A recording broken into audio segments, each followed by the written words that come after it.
This is Aiden Fucci, who pleaded guilty in court to murdering his classmate when he was just 14 years old. We're having fun in a cop car. Yep. Fucci was a classmate of a 13-year-old girl from Patriot Oaks Academy in St. Johns County, Florida, whom he stabbed 114 times. Her body was later found in the woods. After his arrest, Fucci was seen taking Snapchat videos in the back of a police car.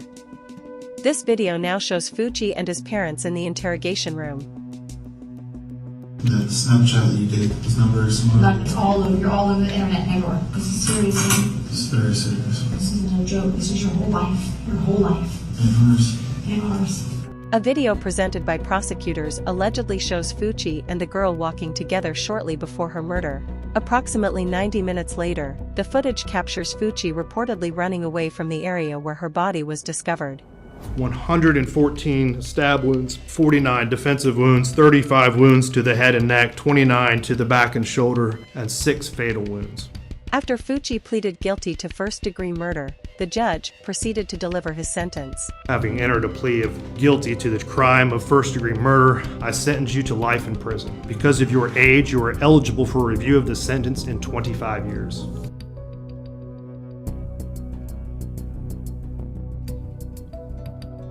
Willard Miller and Jeremy Goodale, both just 16 years old, have been charged with the murder of their high school Spanish teacher, allegedly due to a bad grade.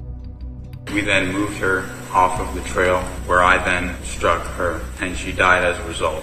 Miller and Goodale attended Fairfield High School in southeastern Iowa, where Nohema Graber was a Spanish teacher, and Miller was one of her students. After receiving a poor grade from Graber, Miller and his friend Goodale plotted to kill her.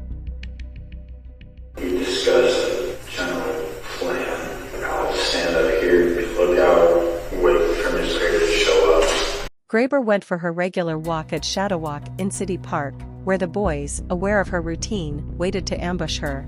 Here she comes, and she walked by, hit her in the back of the head, and then I said, "Oh shit, make sure she's dead." So we hit her a couple more times. They proceeded to drag her into the woods and fatally beat her with a baseball bat. What was the plan after that? There wasn't a plan beyond that. Like hide the body, bury the body, save the body. At that time we were going to hide the body. I guess in our arrogance, we kind of assumed that nobody would ever find her. Shortly after, both boys were arrested. Court documents revealed that a witness familiar with Goodale had shown law enforcement Snapchat messages implicating Goodale and Miller in the murder. One message read, "Point of view, you're my Spanish teacher and this is the last thing you see," followed by "Time to hide a body." Jeremy Goodale later pleaded guilty and testified against his best friend, Miller. I understood that he had the intent to kill Mrs. Graber. What is your plea to murder in the first degree, guilty or not guilty? Guilty.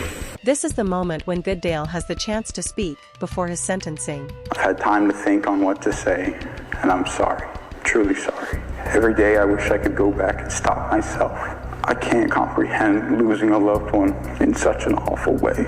The judge now delivers his sentence. The defendants shall be sentenced to life with the possibility of parole after 25 years. Now for Miller, here he is, offering an apology before receiving his sentence. I would like to take this opportunity to wholeheartedly accept responsibility for the role that I've played in the murder of Nohema Graber. To the family, I'm sincerely sorry for the distress that I've caused you and the devastation, and I ask that I'm given a chance, and I don't want to be institutionalized. I don't want to be in so long that I forget about what matters, where I come from, and I look forward to getting through this. The judge now has some final remarks. The defendant, Willard Noble Chaden Miller, should be sentenced to life with the possibility of parole after 35 years. This is Rachel Schof and Sheila Eddy, both appearing in court today for the murder of their friend when they were just 16 years old. Their scheme was to hide knives on their bodies and to attack Skylar at an agreed-upon moment. In Star City, West Virginia, Schof and Eddy were friends with 16-year-old Skylar Niece. Allegedly, Schof and Eddy decided they no longer wanted to be friends with Niece, leading them to plan her murder. Sheila, Eddy, and Rachel Schof carried out that plan. Together they stabbed and killed Skylar. Following Schof's confession, both teens were arrested. Schof agreed to plead guilty to second-degree murder in exchange for her cooperation with the investigation. I'm so sorry. I don't know if there's a proper way to make this apology because there are not even words to describe the guilt and remorse that I feel each day for what I've done. I hurt the Neese family and those who love Skylar. I hurt my parents and shamed my family. May God bring eternal peace to Skylar and the entire Neese family. After reaching a plea deal, the judge now delivers Schof's sentence. Rachel Schof, it is the sentence of the court that you be imprisoned in the West Virginia State Penitentiary for a period of 30 years. She will be eligible for parole in 10 years. Now it's Eddy's turn. It is the sentence of the court that you be imprisoned in the West Virginia State Penitentiary for the rest of your natural life. That sentence is technically with mercy, which makes you eligible for parole after you have served 15 years.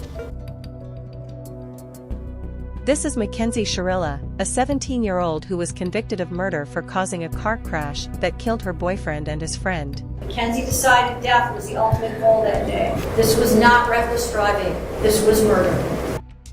Dominic Russo, Shirilla's boyfriend, and his friend Davian Flanagan were passengers when she crashed into the side of a commercial building near Cleveland at 100 miles per hour. Both men were pronounced dead at the scene, while Shirilla survived. Prosecutors claim the teen was in a toxic relationship and had made violent threats toward her boyfriend. Threatened his property? She threatened to break into his house? Correct.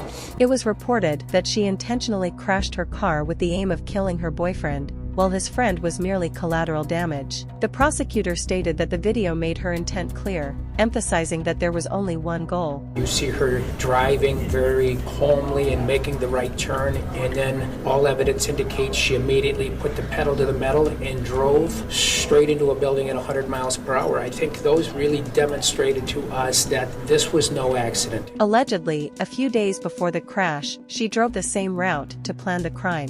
Based on this, the judge has now found her guilty. Count 1.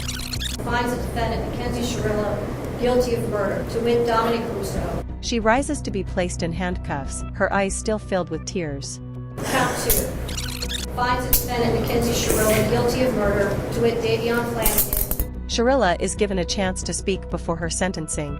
Families of Dom and Davian, I'm so deeply sorry. I hope one day you can see I would never let this happen or do it on purpose. I wish I could remember what happened. I'm just so sorry. I'm heartbroken. There was no medical condition that caused this as an accident. There was no mechanical failure of the car. A failed suicide attempt is not a defense to murder. There's a very good likelihood, Mackenzie, that you will spend the rest of your life in prison. She's sentenced on count 1, 15 years to life. Count 2, 15 years to life, to be served concurrent to each other.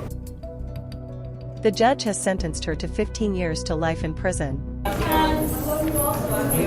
These stories teach us important lessons about the consequences of actions, the need for healthy relationships, and the importance of resolving conflicts peacefully. It emphasizes personal responsibility and accountability, the necessity of seeking help when feeling overwhelmed, and the influence of peer pressure. Additionally, it highlights the value of empathy and understanding the impact of one's actions, reminding us that life is precious and should be respected.